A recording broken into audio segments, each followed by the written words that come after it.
Hi there, my name's Dave, employment coach and founder of DC Recruiting. I've helped people from all employment sectors find a job they love. Thank you so much for tuning in to listen to my podcast.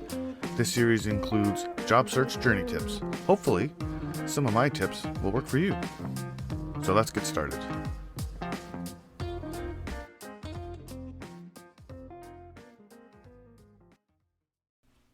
Hi there, everybody. I'm glad you could join me again for another episode here. I wanted to spend some time today to talk about references. Partway through all of my episodes so far, I think I've probably mentioned it in one way or another, mentioned references in one way or another, but I just want to put together a little bit of a summary as to if they're still relevant. People argue that they're not relevant anymore, and the best sort of mix you should have for to present to an employer when it comes to, references. Some people argue now that references aren't, I'm talking about employers. Some employers say now that references aren't really that valuable because, number one, they take up a lot of time to check them, and number two, people will never say something bad about a new employee. They've obviously been coached, right, and they've been told sort of what to look out for, and they're always going to give a positive result. Very rarely does someone change their mind, I guess, and say bad stuff about someone in a reference check. I'm pretty old school, and I still think that references are very valuable. From an employer perspective, it shows that last little bit of effort that an employee, maybe a future employee, has put into their job search. They've seen it all the way through, right from writing their resume to their interviews, and they've put that effort all the way in and are providing you with a great list of references. References do come in all types. There's personal references, which there's nothing wrong with giving an employer a personal reference. You just want to make sure that that personal reference is going to speak to your character, right? They might not be able to say what kind of a worker you are, but they may definitely be able to say, no, they're very reliable. They've helped me with several things on a personal level, and they're just, you'd be silly not to hire them. So a personal reference is a good thing, and I'll explain a little bit more about it later too, about why they're so valuable. Then, of course, you have your professional references, and you can split those into a coworker or a supervisor or a manager, something like that. Coworker ones are great because they can really speak to how you are on the ground level as a worker. They can explain how you interact with other people, and they can speak to your reliability when it comes to being a team member. So that they're great. Supervisor references are obviously awesome too, because they can quantify those aspects, because hopefully they've done an evaluation on you. So not only can they say you're a great person, but they can also say, well, on their last few evaluations, they were above average, or they were just fantastic, and they had produced great results and whatever. Now, I totally realize that there are some companies out there that have rules where coworkers and the like, are not allowed to give references.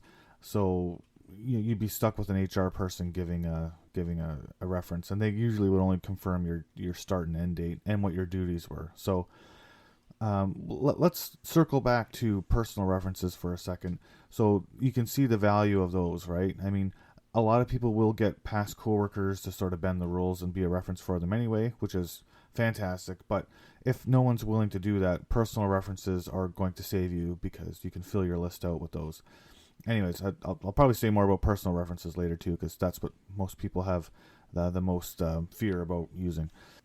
Other types of references that you can use are letters of recommendation, and I think by today's standards, they're a little bit more old-fashioned, but nevertheless very valuable. I would definitely accept as an employer a letter of recommendation. Now, sometimes people misuse them though. They're supposed to be a one-use only document, and you're only really supposed to use it for one specific job, but I know most people out there will just tack it onto the resume for every single application. And I mean, I don't think there's anything wrong with that, but just saying. They're really supposed to be a one-use only, but I'm sure that people will extend their use, which again is fine.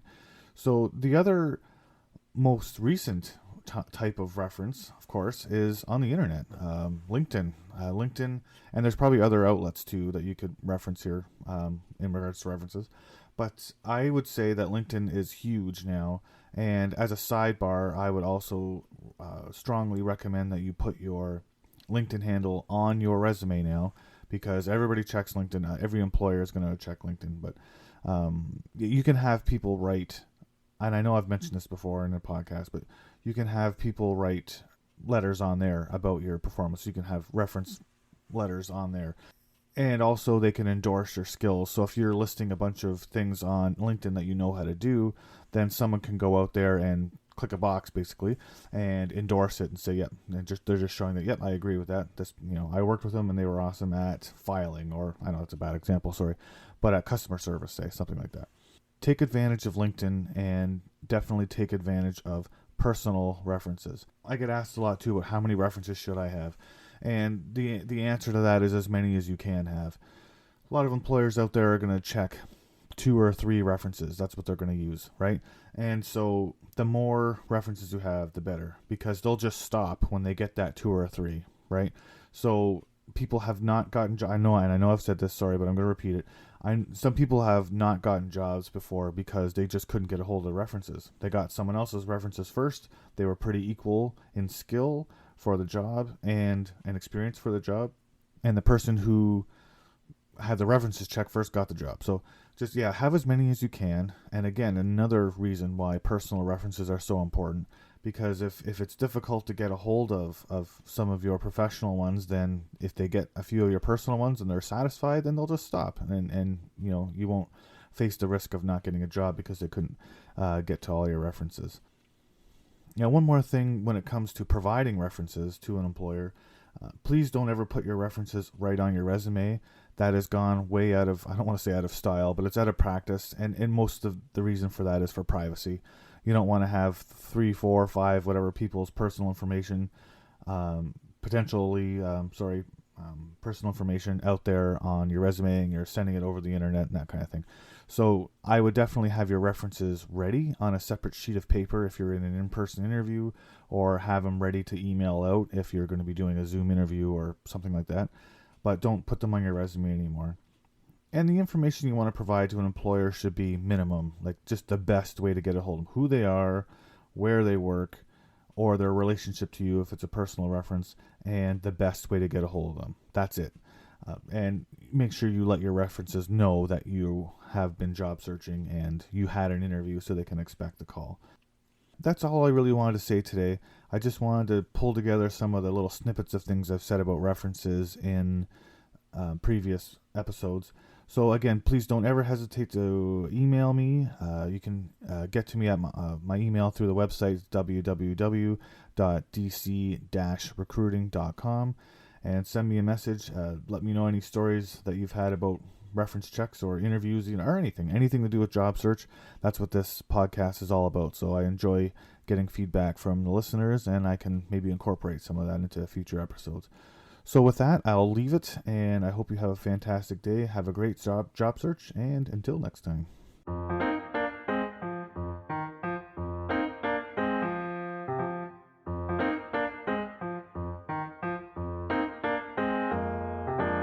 Thank you so much for listening. I hope you learned a thing or two along the way. Check out the website for more content, www.dc-recruiting.com.